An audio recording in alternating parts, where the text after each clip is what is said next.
Échos. L'édito sport, bonjour Virginie Fulpin. Bonjour Dimitri, bonjour à tous. Bon, ça n'aura échappé à personne. Kylian Mbappé reste au Paris Saint-Germain. Il a prolongé jusqu'en 2025. Vous n'étiez pas au courant? Il était en conférence de presse hier après-midi, puis invité du 20h de TF1 pour une prolongation de contrat. C'est du jamais vu en France. Kylian Mbappé, vous dites, c'est plus seulement un joueur de foot, c'est un homme politique de premier plan. Il y a comme un petit air de présidentiel, pas seulement les tribunes présidentielles, mais plutôt l'élection. Kylian Mbappé vient de terminer son premier quinquennat à Paris et il rempile avec un discours millimétré. Il parle non seulement de sa carrière, de son club, mais aussi de toute la Ligue 1 qui veut faire progresser et de l'image de la France. S'il avait ponctué sa prise de parole en criant « parce que c'est mon projet » et qu'on avait fait retentir la Marseillaise, ça aurait presque pas paru incongru. J'ai l'image là. Kylian Mbappé insiste. En plus, il explique qu'il n'a pas dit non au Real Madrid, mais oui au PSG et à la France. Le sens de la formule est le don de titiller nos petits cœurs tricolores. L'attaquant a reçu des coups de fil d'Emmanuel Macron et de Nicolas Sarkozy pour l'inciter à rester au pays. On dépasse le football pour arriver au rayonnement de la France. En soi, il faut quand même se pincer pour y croire. On parle d'une prolongation de contrat.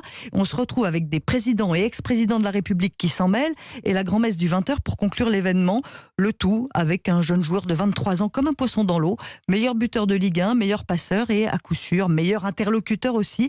Kylian Mbappé a beau répéter qu'il est simplement un joueur de foot, il est un peu plus que ça. L'histoire l'intéresse autant que les stats sur le terrain. Et si on veut comprendre pourquoi il reste au PSG, demandons-nous peut-être simplement ce qui serait le plus marquant. Faire gagner au Paris Saint-Germain sa première Ligue des Champions ou permettre au Real Madrid d'en ajouter une 14e ou une 15e dans une vitrine. Jeff Perez du service des sports d'Europe 1 dit il a jamais vu un footballeur s'exprimer avec autant de maîtrise. Alors Kylian Mbappé dans cette affaire, il se met quand même une sacrée pression. Ben oui, mais il aime ça. C'est vrai, s'il n'arrive pas à gagner la Ligue des Champions avec Paris, ce sera un échec. Son échec d'abord. Mais s'il y arrive, vous imaginez dans quelle sphère il va se retrouver. Je crois qu'il a presque besoin de sentir cette pression-là. Il réclame des responsabilités, ça n'est pas nouveau. Et là, le PSG lui offre, tiens Kylian, signe là et on te donne les clés du camion. Le PSG va se reconstruire cet été, ça a déjà commencé avec le départ de Leonardo, le directeur sportif, qui sera remplacé par Luis Campos, un proche de Mbappé. C'est-à-dire que le changement se fait sous l'impulsion de l'attaquant, même si lui-même minimise un peu son influence. Je comprends que ça puisse agacer. On répète depuis assez longtemps que le club doit toujours être au-dessus des joueurs.